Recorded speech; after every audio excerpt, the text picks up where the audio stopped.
आषाढ़ मास के कृष्ण पक्ष एकादशी तिथि को योगिनी एकादशी के नाम से जाना जाता है। योगिनी एकादशी का आध्यात्मिक बहुत ज़्यादा महत्व बताया जाता है और भक्तों का मानना है कि इस दिन सच्ची श्रद्धा से व्रत रखने से उन्हें भगवान विष्णु का आशीर्वाद प्राप्त होता है।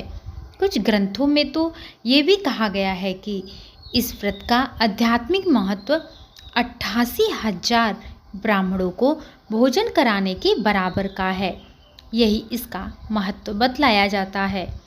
कई लोग ये भी मानते हैं कि इससे पाप धुल जाती है और सुख शांति और समृद्धि बढ़ती है। असल में योगिनी एकादशी सिर्फ खाना छोड़ने से कहीं ज़्यादा की मांग करती है। यह विश्वास, अनुशासन और भक्ति सभी के साथ काम करने के बारे में बतलाती है।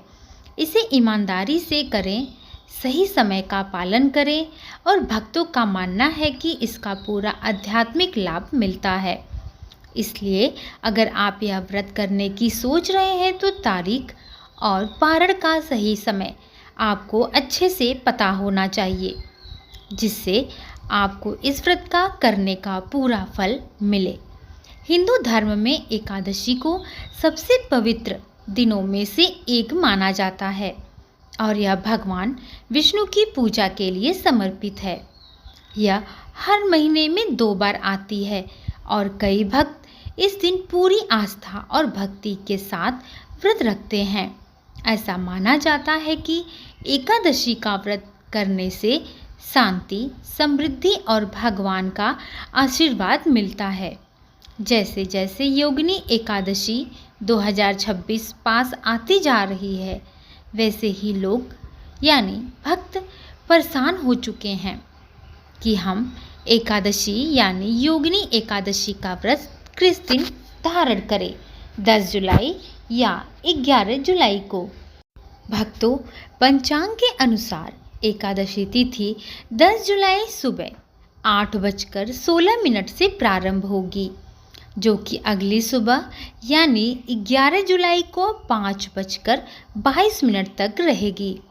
उदया तिथि यानी सूर्योदय का समय के आधार पर गृहस्थों को शुक्रवार यानी 10 जुलाई को व्रत रखना चाहिए। एकादशी 2 दिन पड़ रही है तो वैष्णव भक्त आमतौर पे इसे अगले दिन मनाते हैं। इसलिए वैष्णव अनुयायी 11 जुलाई को व्रत धारण करेंगे। जो लोग 10 जुलाई को व्रत धारण करेंगे वो 11 को पारण करेंगे। अब आपको मैं पूजा का शुभ मुहूर्त भी बता देती हूँ, जो कि 10 जुलाई के लिए उचित रहेगा। तो 10 जुलाई को सुबह ब्रह्म मुहूर्त में पूजा का शुभ मुहूर्त जो है वो बन रहा है 4:41 से 5:24 तक और प्रातः काल जो रहेगा पूजा का शुभ मुहूर्त वो 5:03 से 6:07 तक। अभिजीत मुहूर्त यानी दोपहर का जो मुहूर्त रहेगा वो 12:17 से शुरू होगा और 1:10 तक रहेगा। इसके बाद गोधूली वेला में जो पूजा का शुभ मुहूर्त बन रहा है वह 7:29 से 7:41 तक रहेगा। इस बीच में आप पूजा का प्रबंध करके पूजा पाठ कर सकते हैं।